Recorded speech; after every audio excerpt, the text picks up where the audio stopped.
Hi guys, my name is Liam and today we'll be looking at something a bit different. Combos or routines are a great way to make your Diablo skills look much more professional and smoother.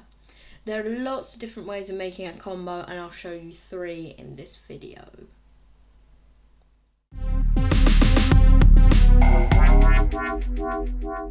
So first of all, if you don't know many tricks, then this is not the video for you. So I'll put a link to my intermediate tutorials. But if you do already know a range of tricks, then the first way of linking tricks together is by launches. Lots of tricks end with a launch and lots of tricks start with one. Most knots end in a launch and any trick that starts in a backside starts with a launch. Most grinds start and end in a launch as well. So now you know that, I'll show you an example. The half spaghetti ends in a launch and the cat's cradle starts in a backside. I'm going to use a right backside. So the half spaghetti starts from an open string and then you do the knot and then it launches. But instead of catching it normally, catch it in a right backside and then do the rest of the cat's cradle. It sounds simple, but lots of people don't realise this and they won't join their tricks up.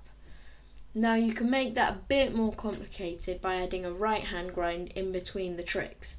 Half spaghetti, into right hand grind, into cat's cradle.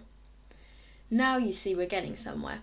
Doing something as simple as this can really make you look more professional than just doing single tricks on their own. The next way is by using the momentum of the previous trick to swing into the next one. That sounds very weird, but I'll break it down.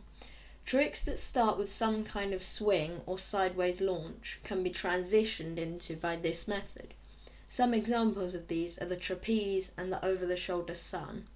I'm going to start with a trick that ends in a launch, the spaghetti. Do the launch to end the trick, but then catch it with the string very tilted, so that when the Diablo lands on it, it doesn't lose any momentum, as opposed to if you have the trick completely flat. This means you can then transition into the next trick using the momentum from the tilted catch. I'll show you this with the over-the-shoulder sun as well.